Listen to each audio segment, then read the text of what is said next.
السلام علیکم بہنوں اور بھائیوں، آج میں آپ لوگوں کے لیے ایک بہت ہی انٹرسٹنگ سٹوری لے کر آئی ہوں۔ تو شروع کرتے ہیں۔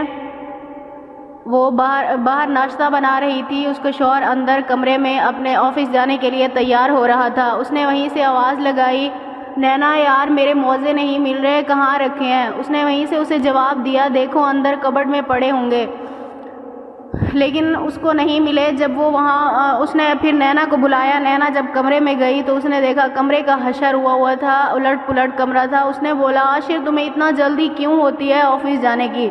ابھی اتنا تو ٹائم پڑا ہوتا ہے، تمہیں کیا ہے؟ تم اتنا جلدی کیوں تیار ہونے لگ جاتے ہو؟ وہ اتنا جلدی تیار ہوتا، ناشتہ بھی مشکل سے کرتا تھا۔ اس کی بیوی بیگ لیے اس کے پیچھے اور اس کا لنچ باکس لیے پیچھے اس کے بھاگتی رہتی تھی، لیکن اسے آفس جانے کی بہت جلدی ہوتی تھی۔ نینا اتنا پریشان تھی کہ ہر کوئی آفس جاتا ہے لیکن ایسے تو نہیں کرتا جیسے عاشر تم کرتے ہو۔ وہ اسے ہر بار کوئی نہ کوئی جھوٹی تسلی دے کر گھر سے نکل جاتا تھا، کیونکہ اسے آگے ریما سے ملنے جانا ہوتا تھا۔ وہ آفس جانے سے 2 گھنٹے پہلے نکل جاتا تھا، آگے ریما سے ملاقات کر کے اس کے بعد وہ آفس جاتا تھا۔ حسب معمول ریما اس کے دوست کی بیوی تھی۔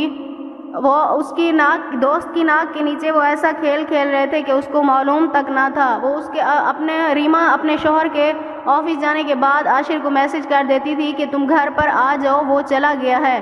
اس کے جانے کے بعد وہ عاشر وہیں 2 گھنٹے پہلے آفس سے جانے سے 2 گھنٹے پہلے وہ وہیں پہنچ جاتا تھا ریما کے پاس۔ 2 گھنٹے اس کے پاس گزار کر پھر وہ اپنے آفس چلا جاتا تھا۔ ایک دن ریما نے اسے میسج کیا کہ چلو جلدی سے گھر پر آ جاؤ، وہ چلا گیا ہے۔ اسی طرح گناہوں کا یہ کھیل چلتا رہا۔ پہلے مہینوں میں ملاقاتیں ہوتی تھیں، اس کے بعد ان لوگوں نے ہفتوں میں، دنوں میں ملاقاتیں کرنا شروع کر دیں۔ اب تو عاشر ہر روز اس ریما کے پاس پہنچ جاتا اس کے شوہر کے آفس جانے کے بعد۔ ایک دن بھی ریما نے اسے میسج کیا، عاشر تم آ جاؤ، وہ گھر سے چلا گیا ہے۔ راستے میں تھا تو جب اس کا شوہر، ریما کے شوہر کی اچانک سے طبیعت خراب ہو گئی، اس نے کہا میں واپس جاتا ہوں گھر۔ تو جب وہ واپس آیا تو آگے دیکھا کہ دروازہ کھلا ہوا تھا۔ اس نے کہا خیر ہو، آج دروازہ کیوں کھلا ہوا ہے؟ ریما نے دروازہ کیوں کھول رکھا ہے آج؟ آگے اس نے گیا تو اسے کچھ آواز سی محسوس ہوئی۔ وہ آواز یہ تھی، ریما کہہ رہی تھی، عاشر آ بھی جاؤ، میں کب سے تمہارا انتظار کر رہی ہوں، میں نے دروازہ کھلا چھوڑ رکھا ہے۔ اس کے بعد وہ جب اندر گیا تو اپنی بیوی کو اس حالت میں دیکھا۔ وہ بالکل سجی سنوری دلہن کے روپ میں تھی، کیونکہ عاشر اسے کہتا تھا مجھے ہمیشہ سجی سنوری عورتیں ہی اچھی لگتی ہیں، میری بیوی کی طرح کچن میں کام میں لگی ہوئی گھسی پٹی عورتیں مجھے اچھی نہیں لگتی۔ لیکن ریما بھی اپنے شوہر کے سامنے اجڑی حالت میں رہتی تھی۔ جب بھی اس کا عاشر اسے ملنے آتا وہ نئی نویلی دلہن کی طرح سج دھج کر اس کا استقبال کرتی تھی۔ وہ اس دن بھی اسی طرح تیار تھی تو اس ریما کے شوہر کی آنکھیں پھٹی کی پھٹی رہ گئی اپنی بیوی کو اس حالت میں دیکھ کر۔ اسی وقت پیچھے سے عاشر بھی پہنچ گیا تو اسے اتنا دکھ ہوا ریما کے شوہر کو کہ میرے شوہر نے، میرے دوست نے میرے ساتھ اتنی بڑی غداری کی ہے۔